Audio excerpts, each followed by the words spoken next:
Hello, everyone. I am doing an Instagram live with Chris Bell. Let's send him the link to join us. Let's see. Invite to join. Okay, fantastic. Invite. Trying to get it to work. Okay, good. The invitation has gone through, so we're just going to wait for Chris to join us in a second. We're going to talk about arthritis, healing arthritis on a carnivore diet, and also going and having a little bit of fun with the fruits and then coming back to a stricter carnivore. Hey, everybody. Hello, everyone. Hi. Okay, let's see. We're waiting on Chris. Okay, accept. Go live with Big Strong Fast at Big Strong Fast. Chris Bell is very well known in the fitness community. So I'm very excited for Instagram Live today. And it should happen any second now. Let's see. Okay. Arthritis gone on carnivore. I see and hear those stories every single day. Big Strong Fest unable to join. Why does this happen all the time? Okay, maybe we should go on his end and join it on his end. Let's see. I'll be right back. I'll go back live. Maybe we'll do it on his end. I don't know. We'll see if that works. You know what? Okay, I'm gonna try it again. Accept. Go live with Big Strong Fast. Go live. Okay, let's see. Hopefully it works. Hello. I'm so glad you're having your ribeye. Oh, cool. It There you worked. go. It worked. I got Hey, it. you did it. So good. Yeah, sorry about that. I'm so I don't know excited. how. Huh? I just clicked the button. It I said I just clicked the just, button, I but I don't know, wasn't sure what sometimes it happened. does that. Somebody's trying to join and then it says they're unable to join. And I guess sometimes if the internet is slightly weak during that transition, you just have to try it again. Yeah, thank We're you so here. much for accepting my invite for the Instagram Live. You had invited me on your podcast. Are you still doing the podcast? How's it going? Yeah, I'm still doing the podcast. I just actually started doing my podcast more for fun and just to get some experience with it. I'm a filmmaker and I'm actually about to start to make my next film. Literally leave on Tuesday to go to start, my next project, which is actually going to be called Bigger, Stronger, Faster, Smarter. So I made Bigger, Stronger, Faster in 2008 and sort of introduced the world to this idea that like, hey, some of these steroids that people are Mm, taking, they can be really bad for you, or like right. maybe they can actually be helpful. But now that it's like 15 years later, we're seeing all sorts of crazy stuff on the internet. People using things like SARMs and peptides, and like while some of these things Mm, can be good, they can also be bad. So sort of making sense of it all and traveling through that universe with people and showing people how to sort of walk through these influencers and not get so easily influenced by things that might be bad right. for them, and then also how to figure out how to use Love these it. things And correctly. your original documentary was a hit, right? And you went on Joe Rogan, they interviewed you with your brother. So your brother also directed the initial documentary. Is that why Joe Rogan got you both? No, no, I directed it, and then actually, so Joe Rogan, my brother and I are like best friends, and we've always palled around. Like when he was 12 years old, I started taking him to the gym. He ended up going on to squat 1,080 pounds. He benched 855 pounds. In the process of doing that, he tore his pec several times. So he invented this thing called the Mm, slingshot that helps you bench more weight without getting hurt. That's exploded, and has a big business doing that now. But he also has like a very big podcast, and he's also very influential in the fitness space as well. So I think when Joe called me, I said, "Hey, can I bring my brother on?" Because I thought it'd just be a more right. interesting show. We both have a lot to offer, and we just sort of went from there. And then we were on a couple more Oh, times, and wow. he's So always you've asked me been to on bring him Joe on, Rogan so three might as well. times. Oh, Actually, four oh, times. I was wow. on there once by myself, and I'm going to Austin tomorrow, and I'm hoping that, or I'm going to Austin on Tuesday, and I'm hoping to go to his new comedy spot and just see if I can run into him, because he's been always great to me. I'd love to it's funny because of all the things I've done. My first film went to Sundance Film Festival. My second film went to Tribeca Film Festival. And those are like really prestigious festivals. However, the biggest thrill and like best thing I think I've done in my life has been on Joe Rogan's podcast. So my goal is like sort of get back there, like make another movie and then use that movie to get back there. Because I just think it's so important. We have so much to say. It's actually interesting. The very first time I was on Joe Rogan, this is about 5 or 6 years ago. I know more than that, maybe like 8 years ago. I was on Rogan's podcast and I said, hey, I used to do a diet where I just used to eat red meat and water. And he was like, what? And I said, oh yeah, red meat and water. I didn't have a name back then. Like I just called it red meat and water. And I used to do that to lose weight for my powerlifting competitions all the time. I had no idea that I had any health benefits. And then when I heard Dr. Sean Baker in 2017, bring up the carnivore diet, and basically the whole podcast was about that, I thought like, this is fascinating. Like this guy has like actually studied this and he's taken it to a new level. And now he's taking it obviously to like a much bigger level. And I'm so grateful for him because honestly, my pain levels were so bad. I stopped. I was always a power lifter my whole life, right? I was pretty good at it. Could squat, over 600 pounds and bench press close to 500 pounds. And I was drug free the whole time that I was powerlifting. So I wasn't all juiced up. And so, for me, having chronic pain and having arthritis was like a death sentence because I couldn't do the thing I love to do anymore. I couldn't lift anymore. And when I heard Dr. Baker on there, he just gave me hope. And I said, you know what, I'm going to sink everything I have into this diet and see what happens. And we have a gym and we have like a block around our gym that we usually walk. And I was trying to walk that block every day. And it was just too much on me. My hips hurt, my knees hurt, my ankles hurt, my feet hurt, everything hurt. And what I noticed is like the more and more I'd stay on this carnivore diet, the less and less things would hurt. Since then, I've actually found protocols to completely 100% eliminate all the arthritis in my body. I do still have a shoulder impingement problem that I haven't fixed yet. But as far as like my knees and ankles and hips and everything, that's all gone. And the way that I did that was starting with the carnivore diet. I think that's the best place to start. It's free. It doesn't cost you anything. It's not that hard to figure out. And when you really get in the mindset of it being like a meat fast, that's what I call it. I don't really like to even refer to it as a diet necessarily because I like to fast for long periods of time, eat some meat, maybe take a little break and then eat some meat again. Usually I eat twice, like two times a day, Right. but I usually eat the meals pretty close together. So I do like fast for a long time and I'll eat, I'll wait like an hour and then I'll kind of like eat again. Usually that's just how I've been programming myself. There's no real reason for it. It's just kind of what I ended up preferring. I would, it's like, I don't like to, I don't like to feel extra full. So I would just eat like maybe one ribeye, right? And then I'd wait like an hour or two, but I can have another ribeye and I'll make another ribeye.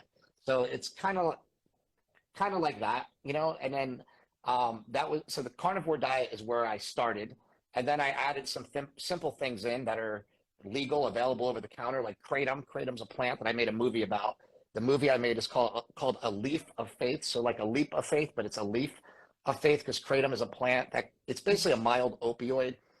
Yes, it can be addictive. I always warn people, like you can get addicted to this stuff, but it saved my life. It completely changed my life because along with the carnivore diet, doing a little bit of kratom and then like later on using some of these anabolic steroids, which I know is like such a bad word for people, but I'm on an old bodybuilding drug called Nandrolone or DECA. People know it as DECA. I'm on 50 milligrams a week. It's a tiny little squirt of this drug, and it's completely eliminated all the rest of my knee pain, which was pretty significant. So by using all these things in combination, kratom kills pain. The DECA helps with inflammation and lubing up the joints, and the carnivore diet helps a lot with inflammation. So by utilizing those things, and I do all my stuff through doctors and legally and everything like that. There's no reason to even ever lie about this stuff. That's why I talk about it openly, because I think a lot of people are suffering and they're in pain. Do you know a little bit about the physiology of how DECA works a little bit more? Yeah, so what it does is actually it helps your body to produce more of like the I don't know how I'm not a doctor, but how it like there's actually a study out of Baylor Mhm. that I posted on my Instagram, and it shows that it increases like the fluid that like around your Like the knees, and it also can actually help like the to rebuild synovial cartilage. fluid, it And then you have increases like that. Gotcha. yes, Interesting. yes. And the other thing that's interesting is there are peptides as well, like BPC 157, TB 500. I know this might sound foreign to a lot of people, but if you go on my Instagram, usually I'm talk about this stuff a lot. But those Yeah. peptides as well, those are healing peptides. They've done studies where they've done stuff like they like sever the spinal cord of a rat and they're like repair it, like just wild studies that they've done with BPC 157. Now, what I want to say about those peptides is they do work really well, but they seem to work really, really well at really high doses, and we Uh, haven't gotten there with the studies yet. So, but use that like smaller doses, like what I was using. I feel like it helps. I'm not positive how gotcha. much it helps. So these are always Yeah. things we're always learning more about, and I try every approach I try like one thing at a time, and I just will add the next thing in, then add the next thing in, just to see if it's working. And it seems like the BPC 157 and the TB 500 peptides worked really That's well very for interesting. It for me. seems like more and more as time goes on, I get people asking me about peptides, and I see a lot of other doctors and providers working with peptides and sharing content about it. So that's very intriguing to me. And it's a whole world. There's so many of them. Yeah, and I would say like don't get too hyped up on anything. There's not one thing that's going to save you. It's going to be a multifaceted approach. So if people are out there and they're in pain and they're hurting, if you try the carnivore diet, I was always jealous because people would try the carnivore diet, they'd get 100% pain resolution. Well, that's great. That's amazing. I would love for that to happen. Yeah. But that just didn't happen with me. So I had to keep pushing and asking different questions and Have you going ever down looked different into paths. heavy metal detox? This is normally my step-by-step approach. If carnivore didn't cure something, then I'm like, there's something with the heavy metals that we need to detox from the body with chelation and a bunch of other stuff.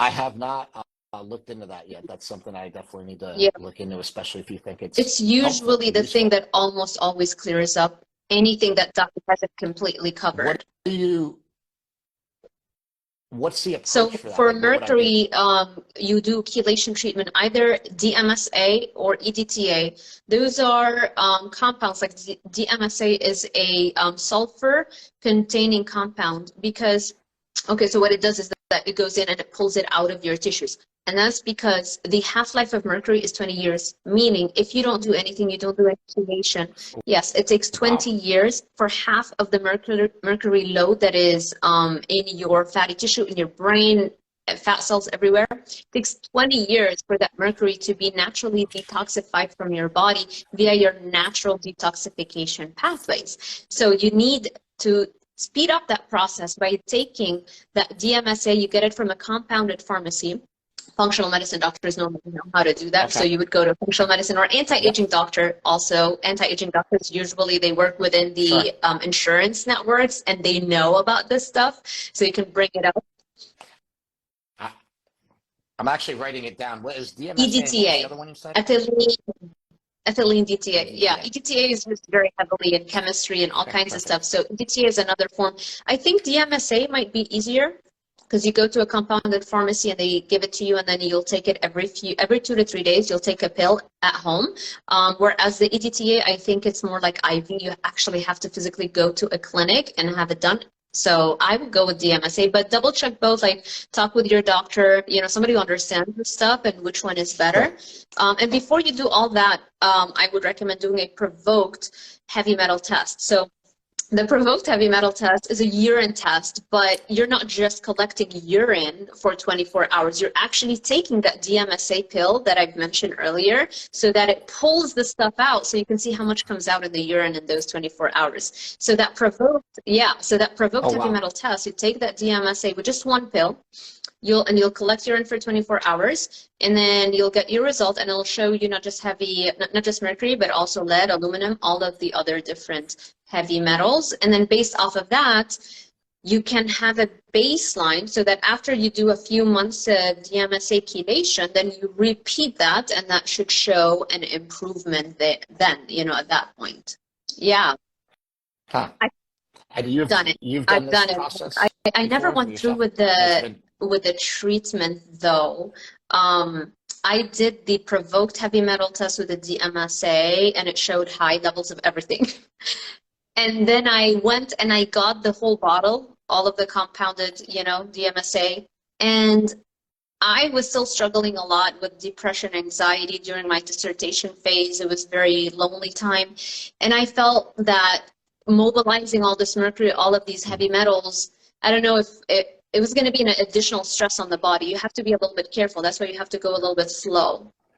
So by the time I graduated and I was feeling great and the whole thing was over, it had expired, and I never really went back to do it. But this is something I know for a fact that I'm going to do at some point. There's no reason to go living your daily life knowing you have some high levels of heavy metals. And by the way, there is no good enough level. They have to be at 0, so any additional amount could be a problem for you. Maybe some people are a little bit more resilient to that. They're genetic. Sure. So you don't know what is the dose that's going to cause symptoms for you personally, One caveat is that it could also leach some minerals. So you also want to make sure maybe take an organ supplement. Just make sure you have a very good nutrition so that you're not also pulling out a lot of those metals like iron, zinc, copper, things like that. Yeah. Okay. Yeah. That's great. Are you still doing the carnivore diet? 1,000%. I've gotten a lot stricter recently since we last spoke. I don't know.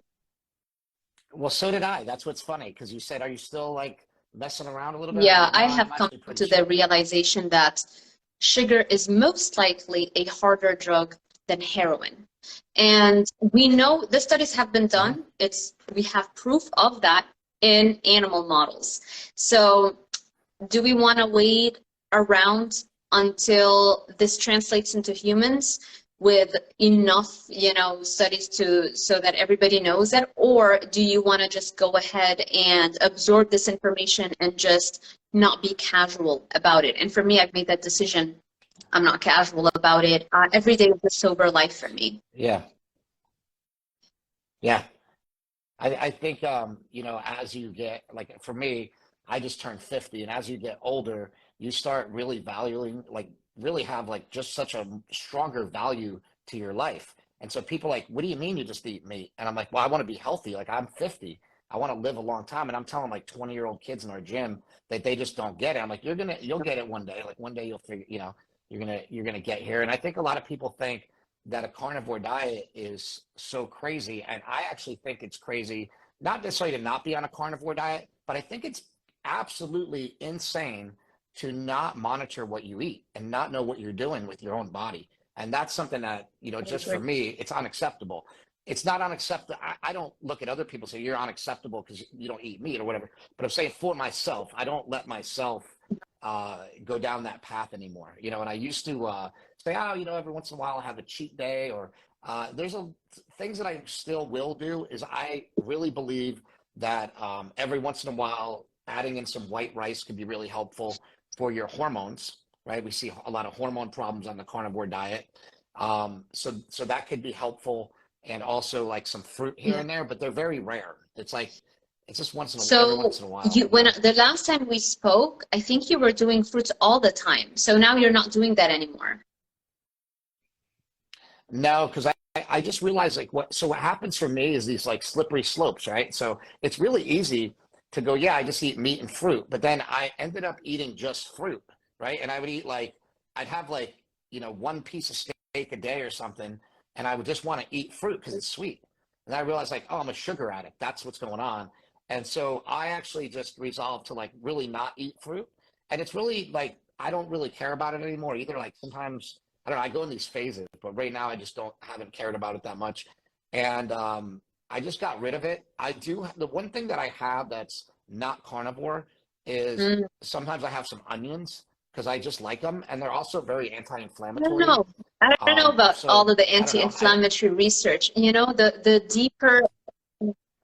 I don't know. I don't know either. It's just what, it's just what's out there. That's what we have. Yeah, All we can go by is what we have, yeah. right? Um, the deeper I go into the rabbit hole of carnivore and carnivore research and being in this community, and just Googling all of the old versions of all of the foods that we think are normal foods, like the fruits and the vegetables, it's like those foods were never around. We never, for 90, Yeah, for they weren't normal. 99.99% of our Yeah. existence, for millions of years of our existence as a species here on Earth, our DNA hasn't come across those foods. It's only been very recently, and especially with the sugars and the carbs, really only been in the last 300 years that we've hybridized the fruits and, all that kind of stuff. Broccoli, nobody ate broccoli up until the mid-50s, right? Yeah, Yeah, it yeah, wasn't.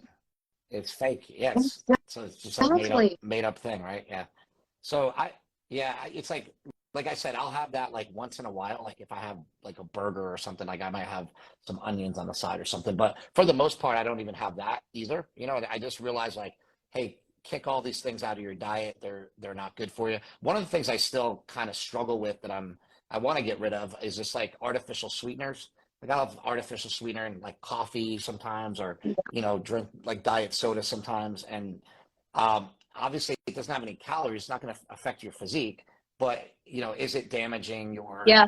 it's like, it's so crazy, right? Because I can bring you people that will tell you artificial sweeteners will do nothing to you. There is not one stitch of scientific evidence for it. And then I'll bring you other people that'll say it'll damage your mitochondria. And then I'll have other people say, well, look, that guy's doesn't know what he's talking about. And we can go back and forth all day. And in the end, I think you have to make a Okay, here's the decision for thing. yourself. The information is not there on seed oils either. I mean, we can't sit here and tell people like seed oils are bad for you and are going to kill you when like we don't We really do. have We the do. scientific I'm evidence publishing a for YouTube a lot video. of It's this gonna stuff. come out in a couple of days. I'm just waiting. It's on the Low Carb Hustle podcast because he invited me on and talked about that. So I don't Okay, want to like compete cool, with him. So I'm waiting a few days and then I'm gonna post it. And all of the links are sure. gonna be below. And we're gonna talk about all of the studies that have shown the fact that omega-6 absolutely are very inflammatory. Yeah. Well, and then I'll show you 100 studies that will show you that they're good Yeah. for your heart and are heart healthy and they're good That's for you, right? intentional, And right? so that's This what is I'm what the saying is food like, how do we companies are know? doing. They are the merchants of doubt. They have taken the same old type of marketing and tactics used by by the tobacco industry, and they're doing the exact same thing. They have figured out that if they just overload the academic world with their funded studies, then, especially if it's coming out of a prestigious university, like that Tufts University that said that Lucky Charms is healthier than steak, right? They figured out they Yeah, yeah, put out enough studies to flood the market. Plus, if they have them coming out of prestigious university, that is at the end of the debate. Nobody's gonna argue with that. And what I'm saying is that I'm gonna argue with that, and all yeah. of the other carnivore doctors, we are arguing with that. A mountain of trash is still trash. Coca-Cola, if they hadn't gotten caught Yeah, by the New York Times, they exposed them in, I think, 2015. They were spending millions of dollars to set up this scientific front for them, and they wanted to distance themselves from it. It's called GEBN, right? The Global Energy sure. Balance Network. Have you heard of that? Okay. Yeah.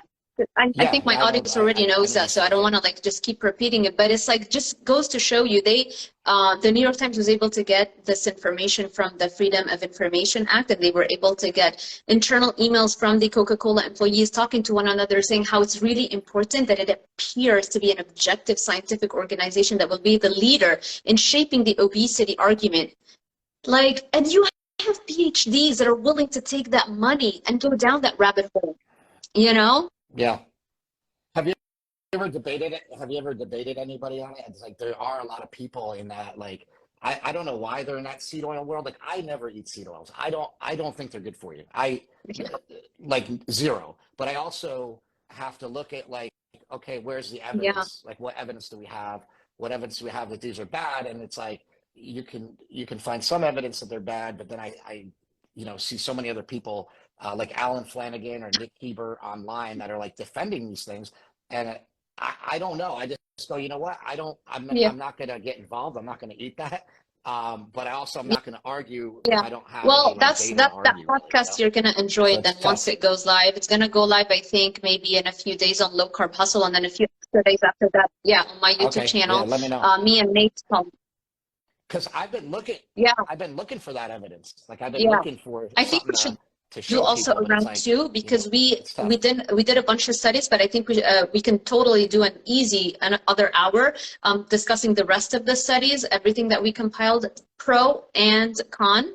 And I criticize all of the ones that show any kind of benefit or no difference between the omega-6 versus, any other kind of fat. It's just, some of them are literally funded by Unilever, who makes Hellmann's mayonnaise, for example.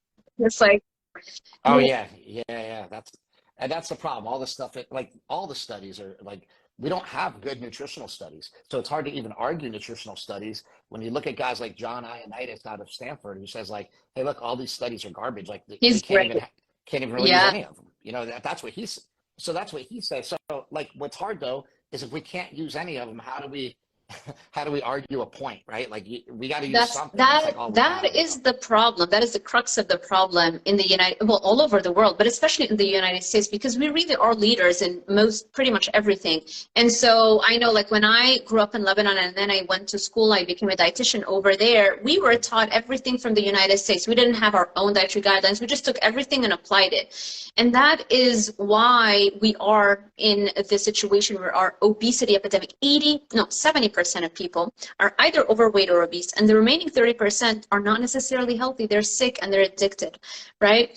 The diabetes epidemic, I mean, just look around you. And the problem with that is because of capitalism, which I don't have any, like, I'm not like, oh, capitalism is bad. Like, no, it's made our lives great. Yeah. I'm happy. One of the best decisions of my life was Sure. becoming an American. But that's the problem with the corporatization of the academic world now, when you have the vast majority of studies being funded by the food companies. The food companies spend 11 times more on funding basic nutritional research as compared to our NIH and our government, the NIH grants, which is what every researcher aspires to get. 11 times more. Why? Because they figured it out. They're like, that's it. That's all we got to do. No one's going to argue with that, right? Yeah, you pay. Yep. They just pay their exactly. way. Yeah, pay their way through it. That happen. It's so hard to get any really good knowledge. Yeah, absolutely. It's it's like fighting an uphill battle. Every time I teach a new semester at Miami Dade, it's like it takes a month to get them to understand how influenced and manipulated they have been. And everybody thinks that I'm crazy in the first month, but because I have such great reviews and rate my professors, or maybe they check out my social media, they hang in there, and then eventually I start getting the success stories, but not as many. Yeah, go ahead. I think I was just gonna say, I think like the hard part about like specifically the carnivore diet is like to make a broad generalization that like this is how everybody should eat, or like this is what everybody, hey, everybody should eat what I'm eating. It's like, first of all, it's like the problems are it's not realistic, right? Like to get everybody to I will like disagree with that, but in a second, go ahead. And so what I try to do when I help people, because I help a ton of people, like we have a gym and I help everybody at our gym. And the way that I tend to help people is I start by getting them to eat more protein, get more meat on the plate and start pushing other things out. But like, if I tell people to go on a carnivore diet, they don't want it bad enough to do that. That's where my problem is. Like, I'm not in the carnivore space. I'm not in I'm not in any space. I just go about doing what I do. And so, so it's really hard to get somebody to make changes in their life that are that profound and that big. And it's like, it's not until they get to the point where they're dying and they come to me at 450 pounds and then they go, hey, I need help. And then, then I help them. I go like, hey, you kind of have to do a carnivore diet now, or you have to do something extreme now because you've gone, You way know too what the far sad down this path, thing you know? is that there are people who are also dying and still cannot stop the artificial or regular sugar habit. They are so hooked, and oftentimes this is something that they've never dealt with all their lives until eventually they are 70, 80, and it's like, why would they want to quit a habit that's probably worse for you than heroin? In animal studies, they've given rats saccharin, which is the artificial sweetener that people are saying there's no, right? It was really saccharin that was more addictive than heroin, and by a large margin, right? And then if you look at the brain Yeah. scans of humans that are overweight and obese, it's as if you're looking at a brain scan of an alcoholic. Heroin and cocaine add all of those different brain scans are similar to those of overweight and obese patients. And also, the more body fat on your frame tracks closely with the more destruction of the D2 receptors, which are the dopamine receptors in their brain. How much more clear evidence do we need that we are dealing with a highly addictive drug? Most likely, I'm going to make a prediction, and I know I have a very high level of confidence that this is going to come out to be right, that even in humans, we're going to have very clear data that sugar is more addictive than heroin. Just look around you. How many people who go to rehab, if you've ever talked to somebody who's living a sober life, and has gone through the whole program and everything, they will tell you, almost everybody, they can quit heroin, they can quit alcohol, they can quit cocaine, but they cannot quit the sugars and the carbs. Yeah. The interesting thing is that when you look at addiction, I've been through addiction. I've, thank God, have gotten out of it also. But when you look at addiction and Yeah. sugar and sweeteners and things like that, I think the problem is like, I can't hear you. Or maybe someone's calling you. I can't hear you. Oh no, don't go. Okay, no, I can hear you. Good. Yeah, we're good. I figured. somebody called me and it like messed it up. Um, so I was gonna say is like if you gave me a whole bowl of sugar and sat it right in front of me, I'd have no problem like pushing that away and not eating that. So A like whole bowl of uh what? it's Oh, it's a, of sugar. Like just like I've never eaten right, like just right. sugar by itself. You know what I mean? So like you have to look at it as like, is it sugar that's addictive, or is it these hyper palatable foods that are usually combinations of like They're high more sugar, high addictive. fat also, Exactly. right? A lot of these things.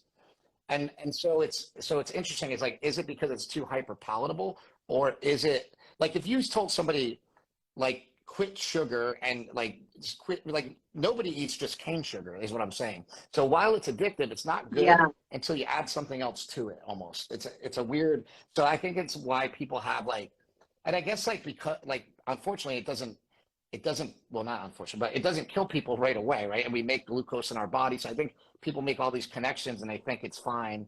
But I've just found I sugar to agree. be destructive for me, like in, I put sugar in I my agree. body, I don't I respond well, remember I you have know? early memories of me eating literal sugar cubes. So while that wasn't the thing that I binged on, like I would binge on Nutella jars, the whole jar.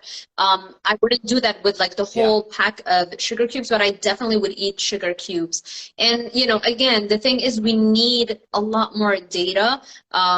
In humans, although it's coming out, I am planning to start really exploring that in terms of like bringing this research with more detail to my audience, because I know, I mean, I did my dissertation on addiction, right? It's so funny, and I was Yeah. still doing the keto treats and the keto artificial sweeteners, even though like when I told everybody I'm doing my dissertation on addiction, my family was like, "Oh, good, this is gonna help you," or it's like, "Oh, wow," like they laugh, like, "Oh, you're trying to heal yourself." It's like so they know, and I in a way knew, but Yeah. I still didn't really treat it like the addiction, like the respect that it deserves to have. You know what I mean?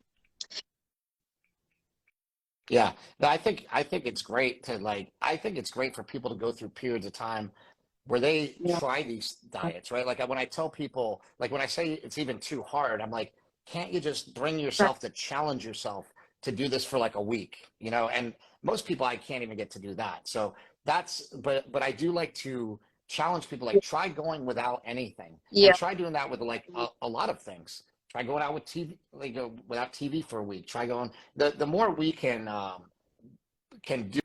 deal with less and be more resilient, the 100%. Yeah, better, they you have to know? be ready. That's the thing with addiction. I mean, you've had that experience with other things, right? And so you have to be ready. You have to have enough pain in your life and try things and finally come to the realization that that's what I got to do. So all we can do is share this message, and people, eventually they will come back when they're ready, Exactly. Yeah, exactly. I think, and that's right. Like most of the people that do really well with me or working with my brother, the people that do really well tend to be the people that like kind of hang around us and they get into like our lifestyle and they're like, oh, like they know if they're gonna come to our house or hang out with us. Every family party we have, it's just all meat. Like my brother and his wife, they Love it. both eat pretty much carnivore. His wife will make some vegetables and she'll make some other things here and there, but she knows exactly what to make. And it's like there'll be a ton of meat out on Yeah, the table and then maybe a little bit of fruit. And then yeah, somebody from like outside of our family will bring over like brownies or right, something. They usually just sit there and the kids eat them. You know what I mean? Like it's like my brother's kids right. don't even really care about, sugar and they eat some crap here and there, but for the most part, the whole family now eats pretty good because Yeah, they're around us so much that they realize these foods actually taste good too. And that's the one thing I really try to get people on is like, look at all the cool things that you can have and look at how you can make them so good that they're irresistible. Like I can make chicken wings that are hyper palatable mhm, without any carbs in them. You know, I can make all sorts of things that are just absolutely. taste so Exactly. good that Good why would thing you want to about eat it bad? is And I that think the that high that's fat and the high protein content in those wings are going to activate your natural satiety mechanisms. You don't see that with Mhm. hyperpalatable carbohydrate, high fat, high sugar combinations. Yeah, they have nothing Exactly. in It them. just Yeah. triggers you to want more. I've had episodes where I would eat so much, like I'm 5 feet tall. I'm not, I'm a tiny thing. Mhm. And I Mhm. would eat close to, well, more. I've had days where I've had 5,500 calories in one day, and most of that is like binges.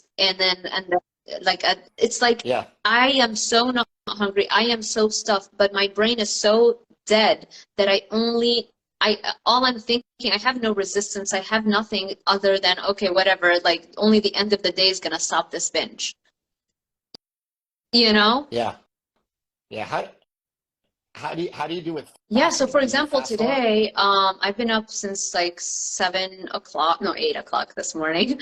And, I haven't eaten anything all day, and I'm just gonna have one meal today. It's just, it's so funny how easy you can fast the moment you cut out the dairy. It's like, because Yeah. that's another thing. Have Today you is cut the out all first day, dairy? zero dairy. Oh, today's the Today's first the day. first day. I've Okay. done it in the past, and Yeah. then I would It's come back I to it. find I think last night was the day that I made that realization. It's like, listen, if you're healing from sugar, your opioid receptor, it's not just the dopamine receptors that are messed up. well, yeah, that's what I say. It turns Dairy's into addictive too. cake, So yeah, it's hard. It's like, especially cheese, because you that's the know, only dairy I have. So if I'm eating cheese, yeah, which has casein in it, casein turns into caseomorphin. It's like having some dose of heroin, morphine. It's the same morphin. molecule, and it's Yeah. activating my opioid receptors. So finally, I think yesterday was a really huge milestone that I felt like if I'm living a sober life, I can't be having dairy. I can't be having the caseomorphin. It's gotta go. And I threw away all the cheeses yesterday, and that was the end of that. Mhm. You're gonna dive in the No, no, garbage no. afterwards Yeah, and be I've like, I'm never done that. addicted. I've done that. It's so funny. I've done that with sugars. If there's like some cookie, it's like the Seinfeld Yeah. episode. I don't know if you ever watched Yeah. that. It was floating like an angel. Yeah. I've done that, but I've never with cheese. Yeah. It's yeah, I find it interesting because I feel like it's kind of difficult to cut out, when you cut out cheese, it limits a lot of options on a carnivore Yeah, diet, right? Because there's so many more things sure. that you could make if you could throw a little cheese in there. And then you cut it out and you're just left with meat. And I, I actually am going to go back on like full carnivore with like no dairy, like just do steak and water for a while. But to be honest, that's pretty tough. Like I don't like it. You know what I mean? I'm really challenging myself. I don't enjoy it. But it's also because I I don't like to, it's like how many times a day do I want to cook, or how many times? And so for me, like I can't get away with just eating like one, if I like the problem is like I can't eat enough at one time to be full Mm. for the rest of the day. Like that's how I feel at least. Like I need to, I like to eat a lot. Like if I'm once I start eating, it's like opening the floodgates. So I've been having a hard time doing like I have a hard time doing like one meal a day for some reason. So you get hungry I don't know why. afterwards. Yeah, yeah. I'm always like I'll eat and then I'll be fine, and then like an hour later I'll be Sometimes when starving. you get very, I very don't know why. lean, it doesn't work to do OMAD. The OMAD and prolonged fasting or full day fasts are really powerhouses for people who are obese or even overweight. The moment you achieve Mhm. optimal body composition, I don't think fasting is that much of a necessity. I think just listening to your body, you're already, you've already improved your health so much that you don't have to stress yourself and feel like, I gotta fast because you need enough calories from Yeah. meat, fat and protein, you need them. What I actually like doing is kind of like, and I don't know if you ever tried this, but I kind of like Mm. fast every other day sometimes.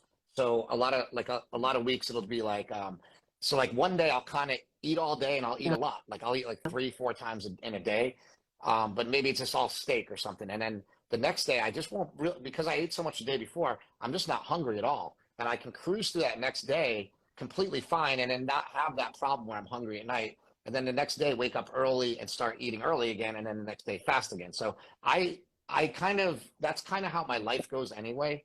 Just just almost by, like I tell people, like if you start eating in this way, you'll develop a pattern and it'll be True. very repeatable, and it's not always going to be the same pattern. So people will eat at different times, but if you used to eat a lot and then you eat a little, on other days you're just not going to be hungry, right? It's just 100%. And it's just the way it goes, and it becomes 1000%. easy. And would you say that this pattern of yours has happened after or during the time when you did just like a lion diet, just beef, salt, and water, or do you still have that even when you're having things like some artificial sweeteners here and there?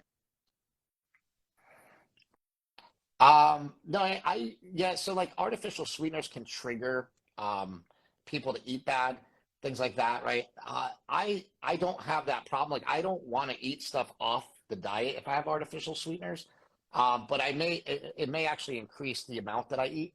You know what I mean? Because like I think you eat, like the more palatable things are, the more you keep putting stuff in your mouth, I think. So I would say like you're right, like get rid of everything that you can, and then utilize the other things that you might Yeah. need here or there. um but like also like I don't want people to be miserable either, right? Like I want people to be happy, I want them to have fun, I want Yeah. them to enjoy these things. And so when I help people, I just try to guide them to the best that I can, and hopefully they get the message of like, hey, don't have that if you don't Here's need it, cut out here's the thing, all the and stuff that. I used to be a little bit more chill with regards to the fruits. I used to have the Yeah, yeah, Quest bars here and there, the Premier Shake, the bars that shakes that have yeah. artificial sweeteners. And I've just, it's like, how many times do I have to keep going through that, cleaning up and then just very slowly those artificial sweeteners go up in concentration in my diet. Like not that long ago, just a few months ago, I got into the Gatorade, the sugar-free Gatorade. It was like, oh, I run a lot. I'm an athlete. I was drinking, I Yeah, don't know how many bottles every day. At night, I'm not hungry. I just had dinner. I'm like, maybe something sweet. I'll have a Gatorade. Like, that's kind of what I use it for. And actually, as I'm talking to you, you're like talking me out of doing these things that I still do. Like I really want to just get rid of yeah. artificial sweeteners, to be honest, but they're everywhere, right? And then it's like, uh, it's to me, I'm making excuses, and I need to go. You know what? I don't. Oh, We had Dr. that's great. Chaffee here the other day, Anthony. Yeah. He was here at our gym. Oh, Yeah, I he's saw awesome. that. And just Right. even I talking to watched him, the I same. watched a snippet of the interview. Yeah, Sorry, go ahead. talking to him is.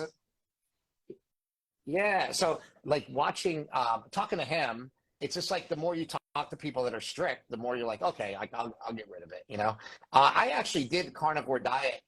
If I look back at pictures of myself from like 2017, 2018, I was really, really lean doing a carnivore diet, and I had no coffee, no artificial sweetener. Like I just did, I was an idiot then. I didn't know anything. So I just Right. did what I was told. Like Dr. Baker said, just eat meat and water. I said, okay, you know, and I didn't even have cheese or anything back then. And that's when I was in the best shape. And it's just, you know what? I'm gonna promise you right now, because we're about to start a new movie. I'm gonna go back on. We're gonna go strict. We're gonna get rid of all this crap.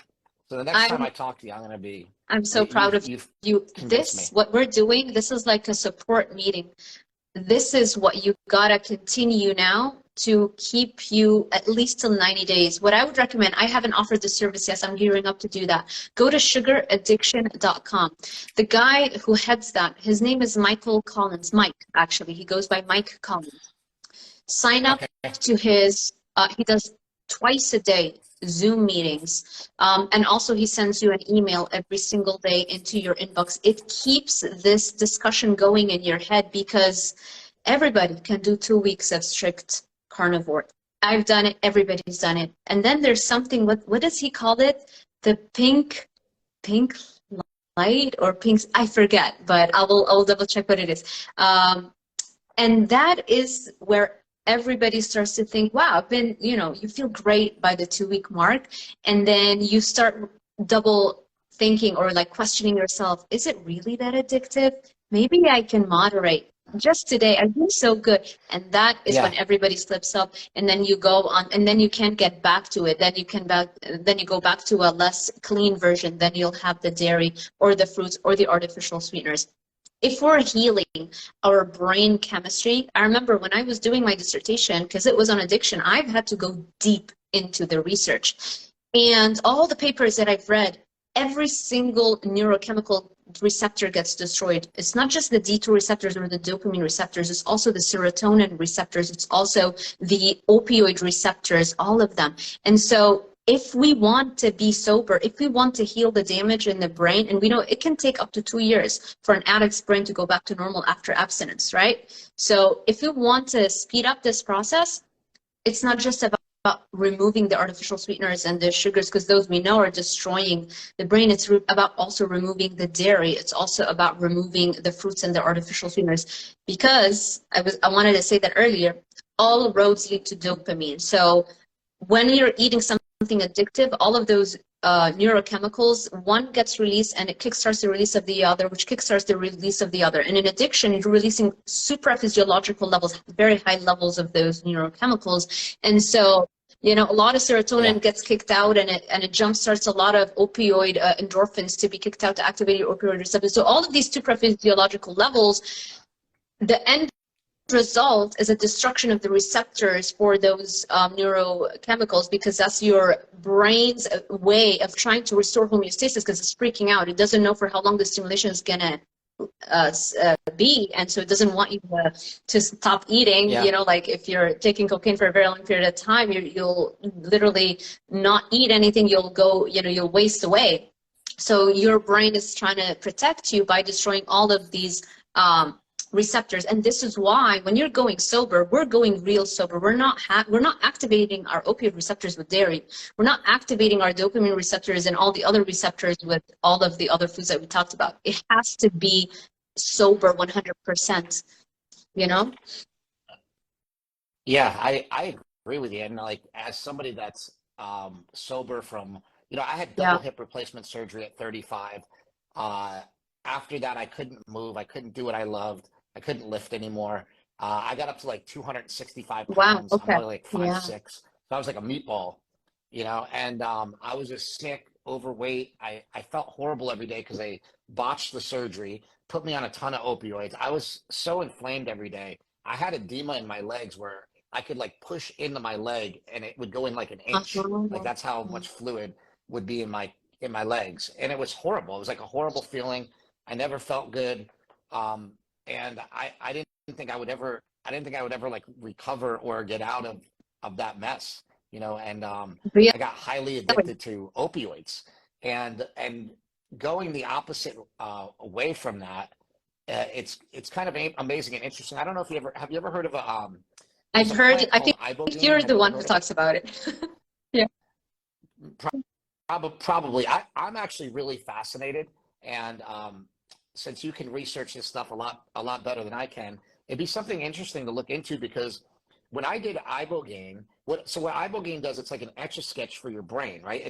It's a tree bark. It comes from Africa, and what it does is supposedly, now I don't know because nobody really knows. They call this the alien molecule because scientists have no idea like where this came from, why it works this way, all this stuff. And what it does is it basically will sort of like an etch a sketch, you shake it and it clears out like all of your receptors. So all your neurotransmitters, opioid receptors, androgen receptors, all these things, it like scrubs them clean like you've Wow. never had that drug before. If somebody were to take an Oxycontin after Ibogaine, they would die because it potentiates anything you put in your system. Like it just reset your receptors to being like a baby. Now, this drug they use in Gabon, Africa, the Pygmy tribes use it over there, and they use it as like a rite of passage. And they give this to like young kids. They even give it to babies. They rub it on babies' teeth. It's like their drug, right? And now I don't know what it's doing for them, like mentally. Like they say, it brings them closer to God and things like that.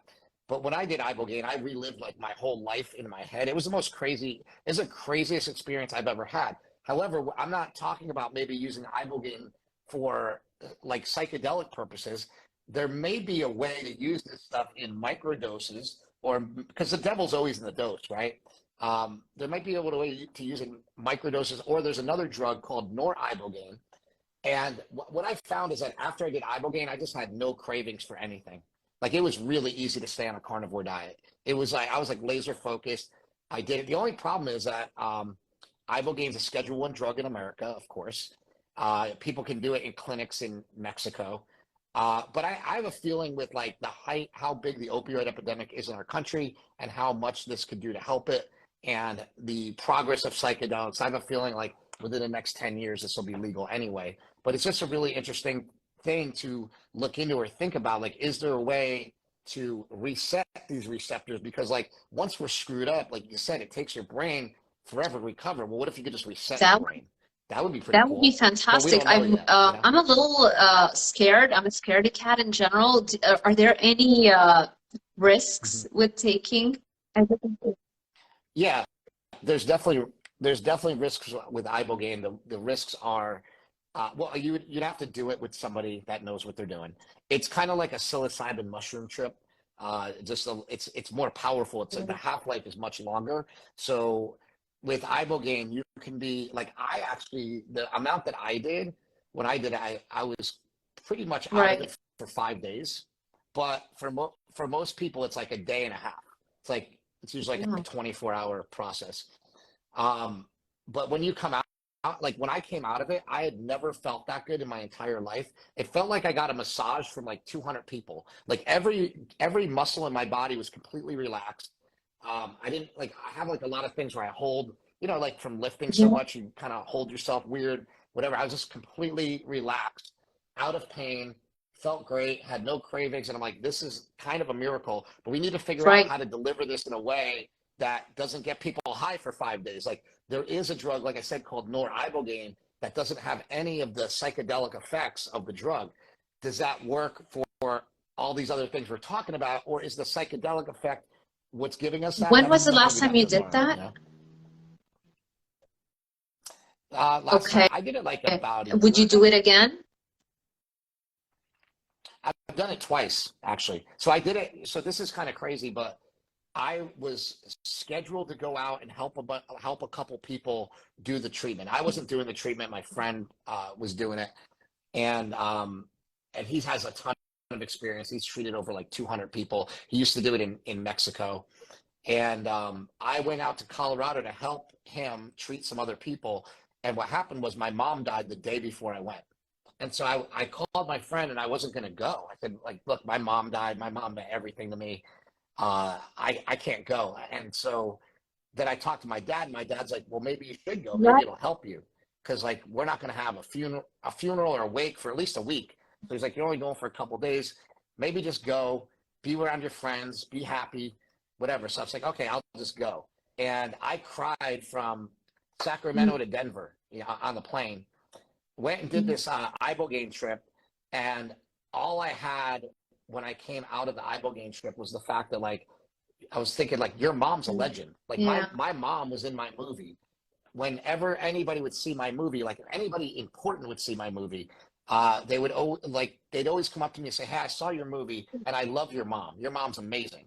And that's what everybody would say to me. So all I got, like what I got out of doing Ibogaine was going from this sad, depressed, my mom is gone feeling to like, oh no, my mom did everything she wanted to do on this earth. Her only goal in life was to be a good mom. And I realized like she achieved her goal. All her kids went on to do cool things, and she's in heaven, you know, and that's it. And so I don't know. To me, I think a lot of these drugs, psychedelic drugs, done the right way. I should always stress done the correct way. It's the same Yeah. thing with when I talk about anabolics and different hormones and peptides, done the right way. People go, oh, Yeah. you're juicing or whatever. It's like, no, talking about like little doses Yeah. of things that can help improve your quality of life.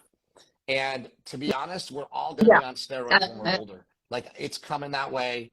Um, every man and every woman will be on some sort of hormone Yeah. in the next 20 years. It's coming, and I can see it, and I know it's coming, and that's why we're Yeah. I gonna make a movie love and that. talk about all this Ever stuff. since I read the book Stealing Fire, it fundamentally changed how I view anything extra that would help give us some more power, brain or mentally or physically. And yeah, it's like, why should we just stick with flesh and bones? Like there are so many things we can add, like not biologics, like technological little things and chips you can add to supercharge your performance, or like supplements you can take, or hormones, all those things. I'm all for it. I'm not one of those, like, you know how a lot of people in the carnivore community, it's like, we only ate meat, so we should only eat meat. And also, you have to be outside 24 hours, like not like being exposed to the sun, and we have to live exactly the way that we live. And funnily enough, they're Yeah, usually arguing the stuff over like the internet on their smartphone.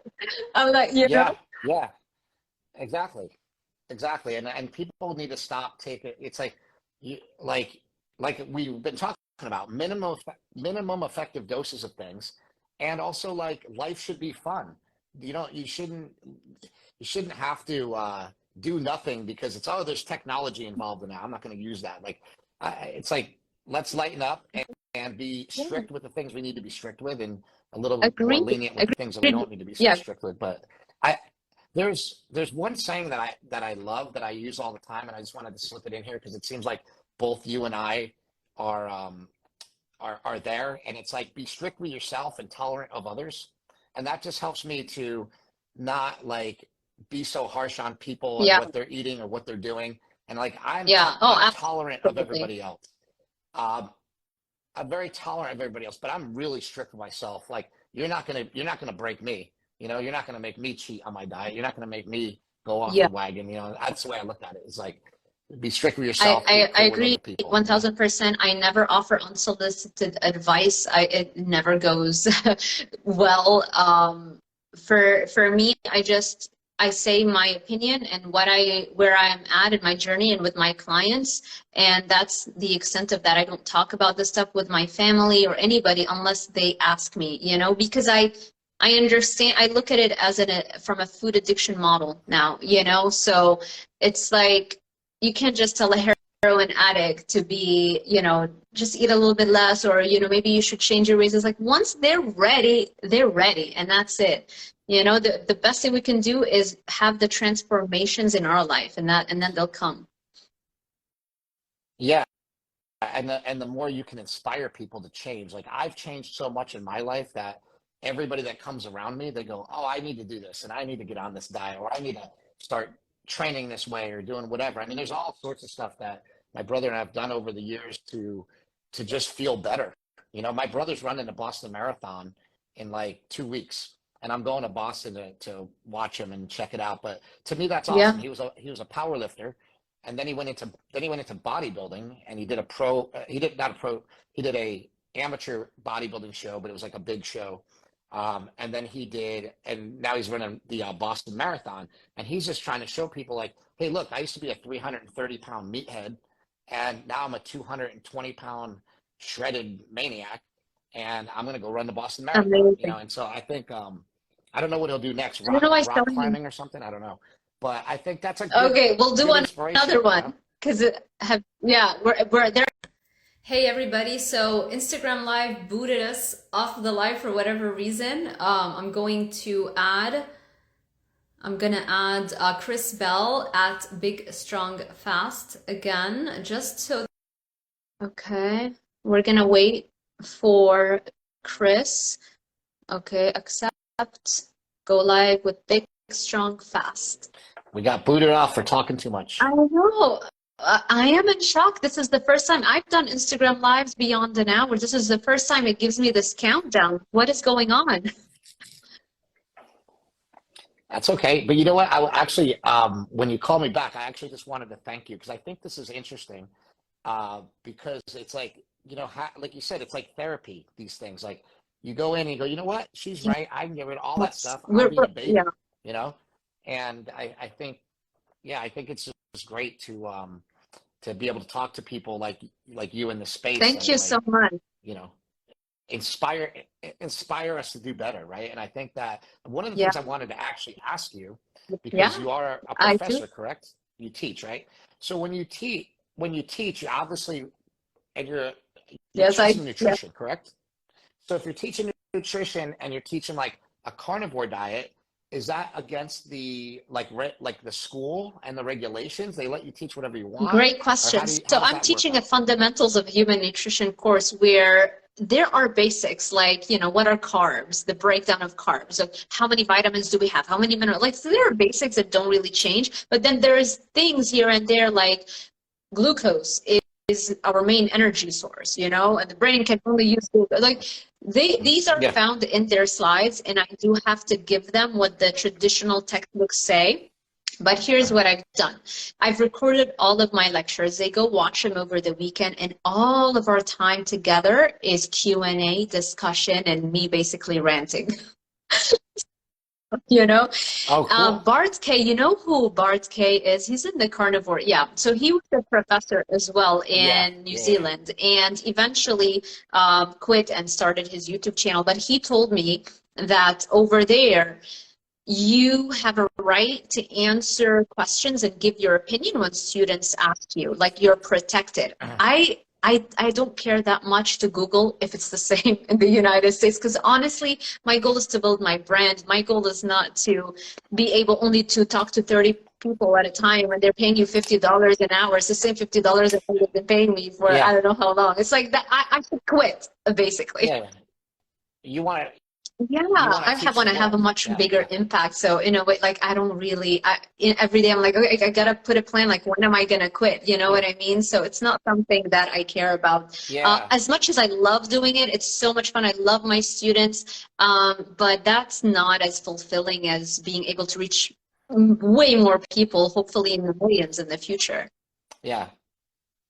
Yeah. Yeah. Well, you'll be able to get there. Just keep doing it. You know, keep doing it and doing it, and Thank you. then Yeah. you definitely What get I there. was gonna say, something that I forgot to mention. Oh, I started saying it. I don't know if I completed my thought. Go to sugaraddiction.com. The guy, Mike Collins. So he gives Yeah. 2 Zoom calls a day with licensed coaches with him. All of these people they understand what addiction is. They understand what food addiction is, and you gotta have that support group. It's almost impossible. It's like telling a junkie, okay, just get clean. I'm talking very hard drugs, and possibly with food, I think is probably even harder than heroin, right? So you're telling somebody who's addicted to a drug that's harder than heroin, just go cold turkey, and you can do it, right? And if you don't have any support, if you're Yeah. not every Yeah. single day, at least in the first 90 days, and this is what Mike Collins says with his experience with all the people that have been successful, you put somebody on a pure diet for 90 days, very rarely do they ever come back. Like that really increases success rate. But for those 90 days, you gotta be completely immersed. You have to believe it, because I did my dissertation on addiction. I've read all the books on addiction. I always talk about addiction, but somehow, with a PhD, being an expert and a leader in the carnivore community, somehow I still had artificial sweeteners. Somehow I still didn't take it seriously. How does this happen? This is addiction. It literally prevents your ability to reason. It literally changes your brain that you can't even reason and see what you're doing to yourself. Yeah. Do you know who Ryan Oh, of course, Holiday The is? He's an Obstacle is the author. Way, one of my Like favorite books. I think, yeah. So I think Yeah. digging into Stoicism, it's something that like I got my brother into years ago. I bought him the book The Daily Stoic when it first came out. This is like, I don't know, 8 years ago or something. And I was like, I just came across that at a bookstore, and I'm reading through it, and I'm like, oh my God, my brother talks like this. Like, this is so hardcore, and like, this is how my brother talks, is what I think. So I bought him the book and I gave it to him. And then him and I both got really into like this Stoic philosophies, and Seneca and Marcus Aurelius, and Mark's podcast producer got into it, and now he's got a son named Nice. Aurelius, right? Like, we got really deep into it. But I think having this Stoic mindset where you can, like, I can walk through fire and nothing's gonna affect me is sort of what you need for the carnivore diet. Like, I don't care what anybody thinks. I'm going to do this. I'm going to stay focused, and I'm going to stay right here. And then you can argue with me all you want, but I'm not going to, I'm not going to waver off of it. Like, even though I was saying some things to you that, where I was like trying to disagree a little bit. It's not that I even agree. I'm just like, we don't have the actual science, like, or I haven't seen it yet. Right. You said you're going to put some of it out, but like, it's just interesting that, I don't know. I just find it all like Yeah, really but interesting again, how it because all we're comes being together. manipulated. There are trillion-dollar businesses that are trying to manipulate our level of confidence in what we're doing. It's like that's what they are, merchants of doubt. They're doing this on purpose. Well, Yeah. they gaslight you. They're like, what do you mean seed oils are bad? They're heart healthy, right? And then you go on Twitter, and I actually, to be honest, I do not like these people that I've spoken of before that are seed oil apologists. Like, I don't I don't think they're good people. I think the way that they talk on Twitter is they're usually kind of rude to people and don't treat people very good. That's the one thing I have to say about, I love Bart K. I really do. I love hearing him trash people, Right. but it's not really the best approach, right? To get people involved in a carnivore diet. But I did have him. I did like make my brother put him on the podcast because like there was a bunch of questions. There's a lot of different things that I wanted Right. him to ask him. But yeah, I think like, yeah, I think I don't know. I always say like you catch more flies with I honey. agree.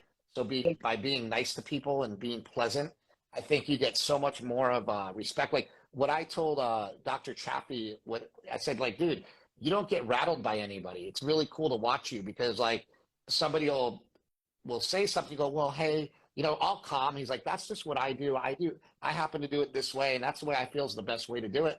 And he just uses that reasoning. And it's like, well, now you won me over because you're not trying That's to so force me. true. You're That's not true. I agree. yelling I'm at me to I'm do it. also that same kind of personality. I don't like to go after people. I've never, to this day, ever done a video criticizing another expert or another figure. Never. I don't believe in that. I think, you can, that the thing that Gary Vee always says, you can build a building either by building the highest building or tearing another building down. And I would just believe in just focusing on your work and do the work, and you'll have everything you've ever wanted without ever having to tear anybody else down in order for you to shine. That's an amazing quote. And that's, the one thing that I try to work on all the time. You know how you have, like, so there are traits of people in your family. Like, I have this thing that my mother used to have where, like, my mother's the sweetest lady in the world, but, like, behind people's back, she'd, like, kind of talk trash about them. That guy. And I find myself doing that a lot. I hate it about myself. I'm like, I don't want to talk trash about that guy. That guy's, like, actually really cool. And but I just jump in if somebody else is talking about the guy or something. And I always try to watch that. I think it's important not to tear other people down. I think it's important to kill people Yeah. with kindness and be a shining light and be a shining example of a good human being all the time. I tell people Yeah. all the time, even on a carnivore diet, you Mm. have to care about animal welfare. You have to be compassionate. You have to be empathetic. The people that are like, you know, if we're going to eat Yeah. this way, we got to make sure we can eat this way forever, right? Not just for now. So if our food system with the factory farming Like, I'm not into that. I'm a carnivore, but I'm not into that like the factory farming. So how do we get rid of that? And as meat eaters, we're the ones that should be responsible for figuring out how to get rid of it. I think we kind of know we have regenerative agriculture. How do we keep pushing that as influencers or people in the space or filmmakers? Like, how can we push this idea that we need more regenerative farms? There's actually a guy, Dr. Alan Williams, who says that if we had 30% of our farms in America were regenerative agriculture, that we would offset the carbon footprint Wow. of everything in the United States, which is crazy. Like, I know that's a bold, crazy statement. I'm not the one saying it. Alan Williams says it. He has the research. But even if it's remotely true, even if it's close to being true, like even if it's 50%, right? Like to be able to offset the carbon footprint of the way Yeah. we raise cattle now with cattle, that's pretty wild and it's pretty crazy. And the other thing people don't talk about a lot is how these cattle are the most amazing, magical beasts in the world. We went to Ireland this summer, hung out with a ton of cows. There's cows everywhere. And they are such Yeah. majestic, beautiful creatures Yeah. that I don't want them treated poorly. And they upcycle grass. They take grass that no other thing can eat, you know, in Right. areas that nothing else will grow, and they turn that into protein for us. And they only need like 1/6 the Right. amount to make, you know, it's like they only need a portion Right. of that in the weight of food to make more food, which is like it's the only thing in the world that does that. So when we try to say that like eating meat is bad, it's actually the only food that's efficient. It makes more food than it's taking in, 100%. which Because is like nothing and else does that. what's the So comparison, right? What are we going to eat a vegan or vegetarian diet and then have to rely on supplements all of our lives? Like all of the stuff that has to happen for us to be healthy when we're not eating meat, the net cost of that on the environment is something unimaginable, you know? I don't, I don't really, I don't know. I have a weird theory about supplements too. I don't know how good supplements work in comparison to real food and diet and exercise because, you know, I would take vitamin D all the time, whatever, and I just don't think it's necessary. And when I stopped taking vitamin D and I was out in the sun every day and I got my blood test at the end of the summer, my vitamin D level was like 99. And I hadn't Nice. taken vitamin D in like a year. So I can get my vitamin D levels up, but I think it's because I'm healthy and I'm doing all the things that are Yeah. driving health. Like my HDL, I know that it doesn't really mean much of anything, but my HDL is always in the 90s. It's like it's high, you know. And then my LDL is like not low, but not it's not it's high for doctors that don't know what they're talking about. That But my That's what you want, triglycerides the are really low, triglyceride you to know. HDL ratio. Like the higher your HDL and the lower your triglyceride, that is the biggest determinant and the biggest risk factor, risk factor that you can look at as to whether or not you have an increased risk of heart disease, right? And Dr. Kiltz is in the house. Thank you so much. He's enjoying our presentation. Dr. Kiltz and and Dr. Oh, Chafee and cool. everybody, we were in Costa Rica in January, filming the first. I saw I saw that. I was Yeah. going to ask you, you So filmed the a TV first show. ever TV show that's going to be mainstream, should be picked up with most mainstream channels about the carnivore diet. It's called Reverse TV. The director, Charles Maddox, was able to reverse his diabetes on a carnivore diet and got very interested in this, and he wanted to bring us all together. So he flew us into Costa Rica. So we were all there. Me and Dr. Kiltz actually were staying in the same house, staying up till midnight after filming, talking about all kinds of, glycation and food and stuff. Yeah. Dr. Ken Berry Dr. was Ken Berry with was there as us. well, right? Yeah, everybody, Yeah. everybody. Uh, we had an idea. I'd still be Yeah, interested in actually talking about yeah. this because I was talking to a producer about it the other day.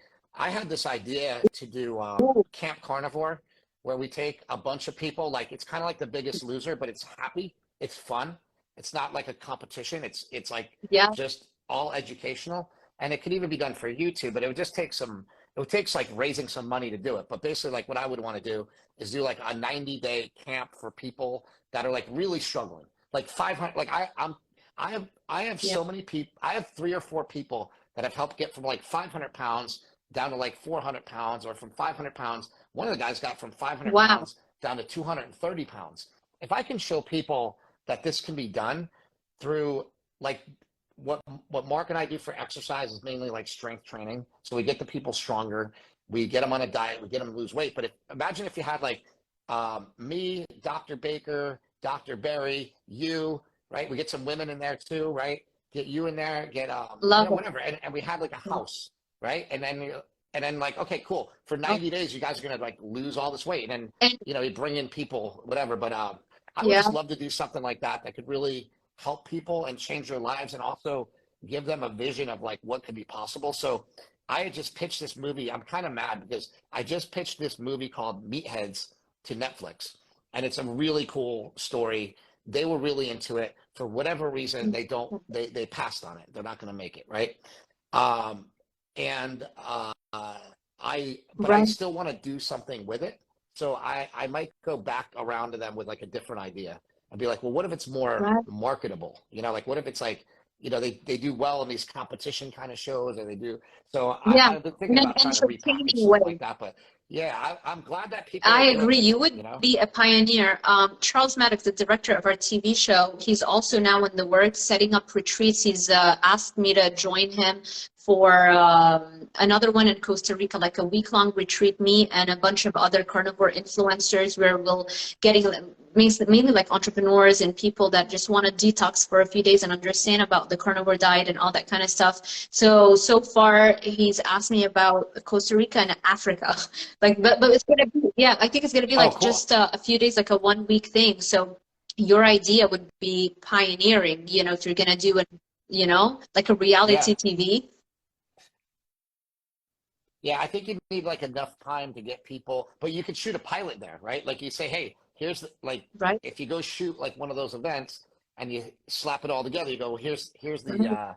what it's gonna look like, Oh, right? And then you go sell that to like that a would be so Netflix or exciting. somebody like that. But yeah, I definitely am still interested in doing something in this space because I just believe in the carnivore diet so much. Like like I said, I've been doing it on and off since like 1992. I feel like it's very effective for people. I've just seen it help so many people and change so many people's lives. And like, I guess like my point is, um, even when people aren't strict on it, when they eat fruit and they eat this and that, like they usually do True. really well. It's like just start doing something. Start, So true. steering in the right So direction, true. Yeah.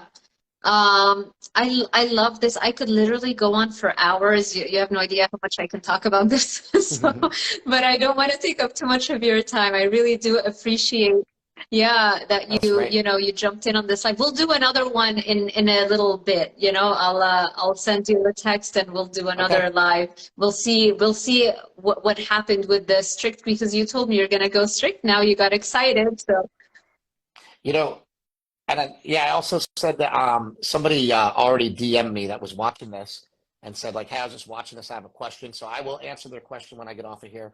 And then also, if anybody else that's watching has a question, just hit me up at yeah, Big Strong yeah, Fast and and I I'm can get you save answers really this quick. on my Instagram, and I'm also going to post it on my YouTube channel, and we'll put the timestamps and everything so that people can have all of this on replay. I think we talked about so many amazing, very important things, and especially that you and I also we have evolved in our journey, and like every time we talk, it's like, we understand more Yeah, what we're dealing with here.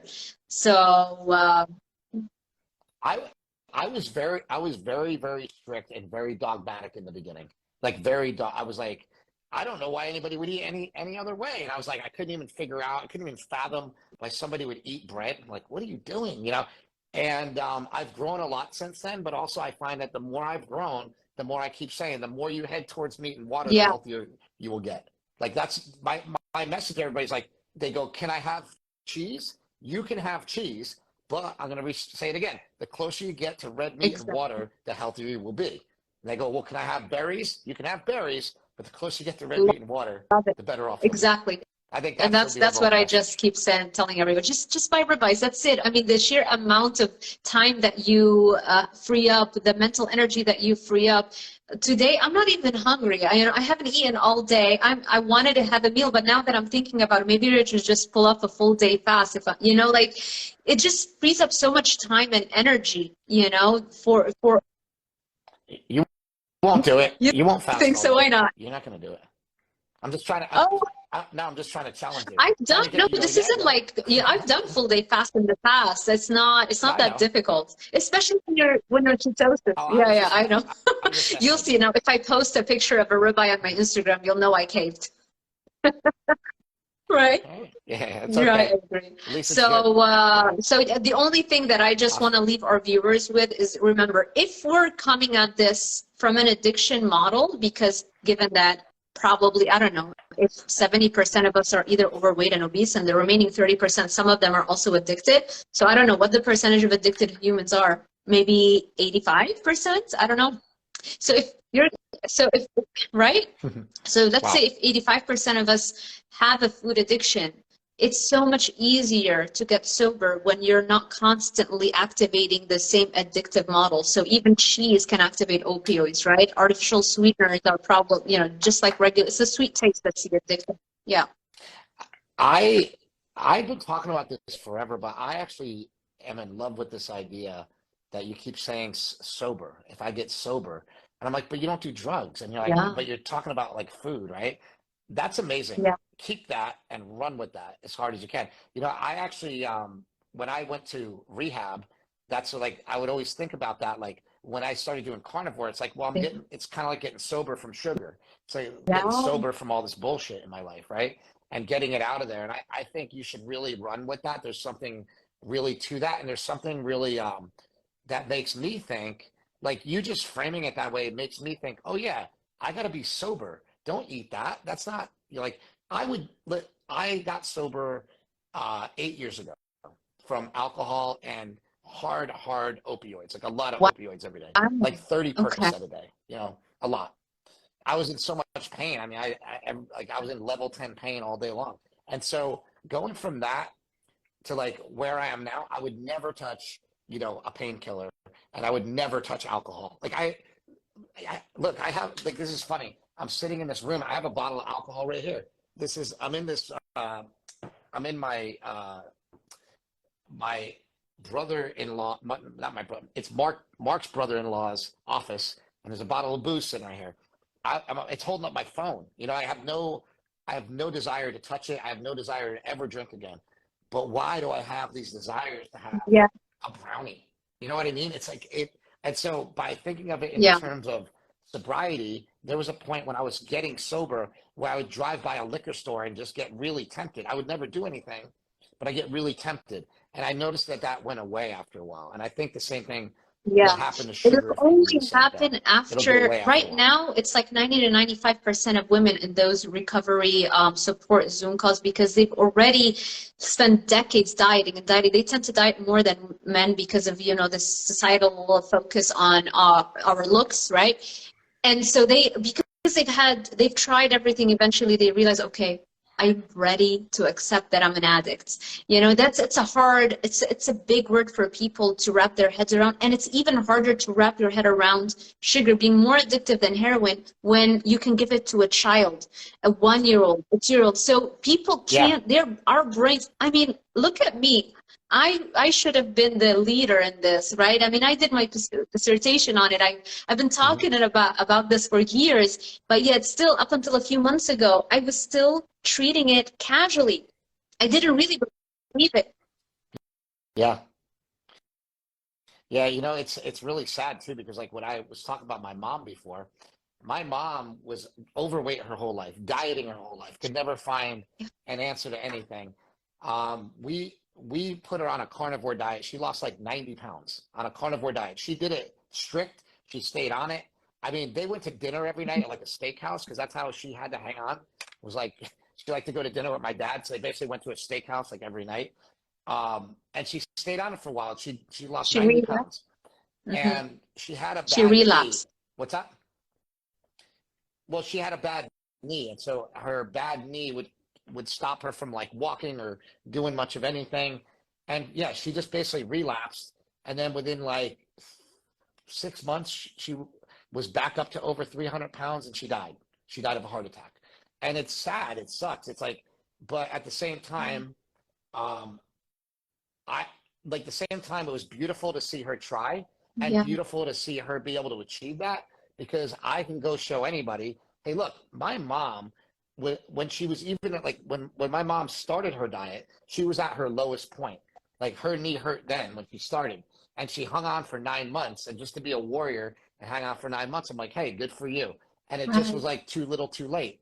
But it's like I don't look at that as a loss. I look at it like she had that experience. She knew it before she died. She knew what it was Wow. like to weigh 90 Yeah. pounds, and she felt great for a while, right? So we got her there. But when my mom passed, and we went through, my dad is just like a realist. He's like, all right, we're throwing all this shit out. Like, let's go. And so I go over his house and we're throwing things out, and we just found candy wrapper after candy wrapper, like stuffed in the couch, like just candy wrappers everywhere, and bags of candy hidden in the closet. And you open up this other closet, there's like these giant king size bags of M&Ms going, oh, what are these doing in here? And then we Right. realized like how addicted she really was. And that was like, it was heartbreaking, because as her son, I wanted to be like, there's like nothing I could do. Like, I could be there with you, mom, and sit there with you and watch TV, but you're still going to want to eat that shit. Like I don't know how to help you. And that's the problem, is like, and I think that's going to be Yeah. what drives me the rest of my life, to help other people, is like what happened with my Yeah. mom. Like, I don't want that to happen with Yeah. my dad. So my dad's on carnivore now. My dad is awesome. My dad does income taxes for a living. And right now he's super, super busy. So he's on like carnivore and OMAD right Nice. now. And I'm so proud of him. He eats like once in a while, my dad will have a piece of toast with eggs in the morning. And I can't get him to stop that, but I've done a lot of work Wow. with Yeah, that. Like, I got to normally try around with him. tax season is when, because I have friends who do also the tax things. This is when it's like, oh, I can't start anything around this time. I'm too stressed. Like they can't work on their fitness or their health. Hmm. Stress, addiction, like it's so clear, it's so in front of us, but yet we still can't see it. I, I think people need to look at that differently too, because when you're busy, it's real easy to actually be good on your diet. Like, it's actually good. It's like you don't have much time to Only if eat. you're You just eat a not steak, boom, addicted. you're done. Like, Only if you're don't not think about addicted. food. Which cycle are you in, right? Because You're yeah, I right. agree 100%. Like I'm doing strict carnivore. I've had so many meetings, so many things I've got to do during the day that like I'm not even gonna eat. Or I don't care. Yeah, Yeah, I'm fine but for it.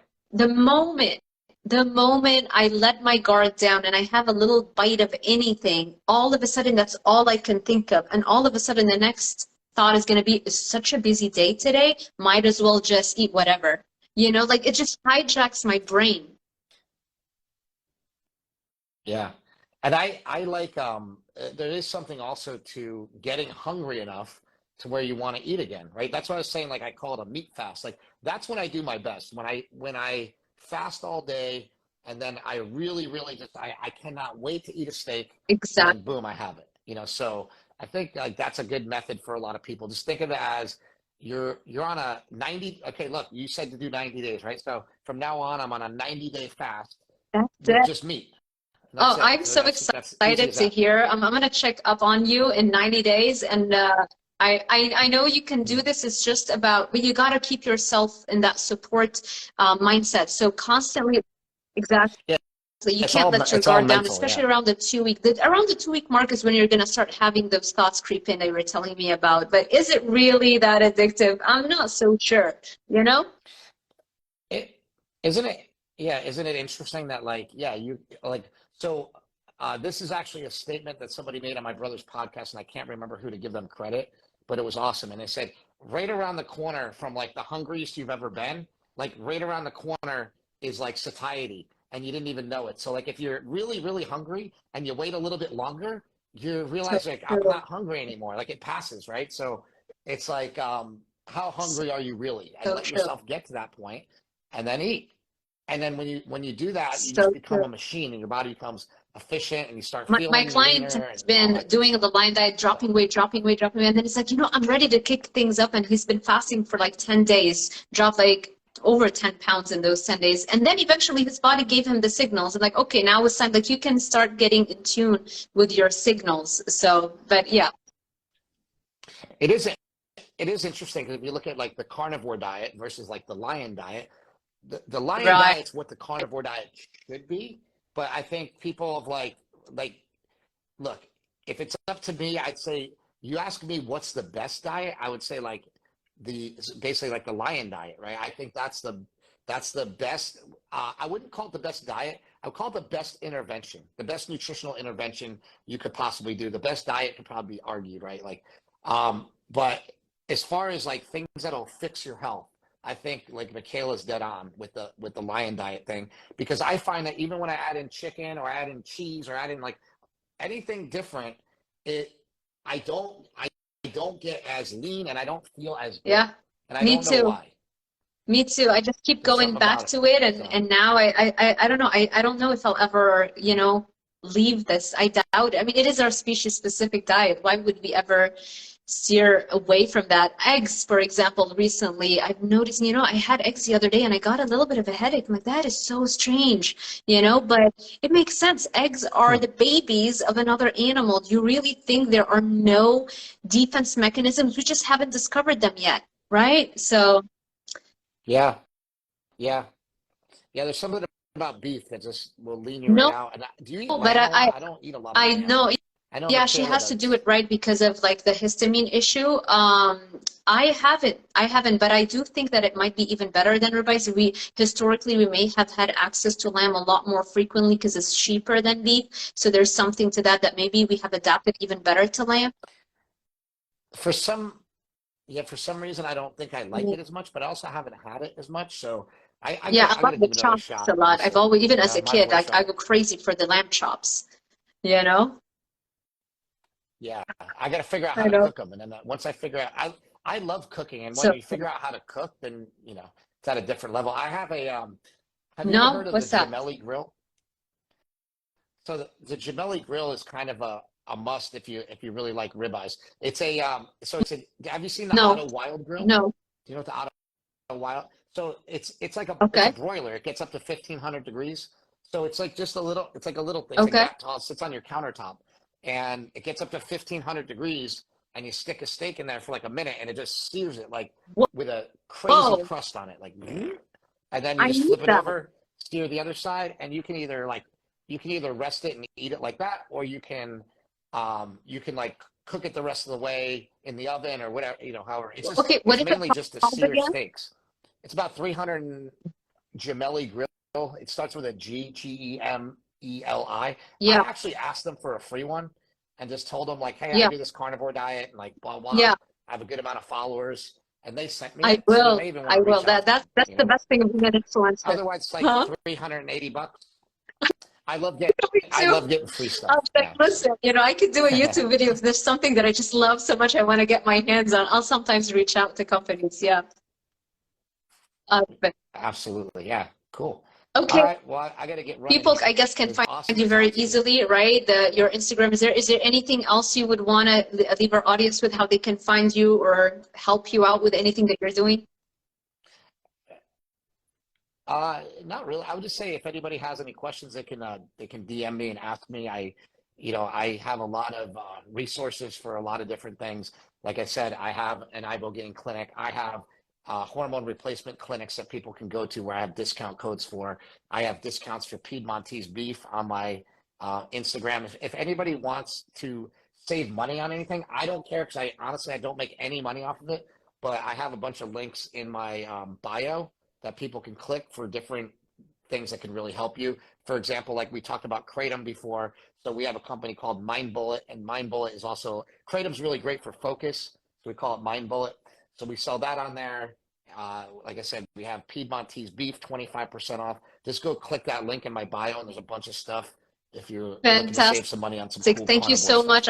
It's amazing how much we couldn't end it on time. It's so interesting. I So know. thank you, and I'm definitely gonna reach out and check up on you in a few months, and maybe we'll do another one later. Also, like sharing your updates with that. Okay. Absolutely. Now I feel Good, like I'm now good, nervous. good. I'm gonna get checked up on. Awesome. Thank you so much. Me too. Bye. It Have was a great great to day, talk to you. everybody. Goodbye. Bye. Okay. You too.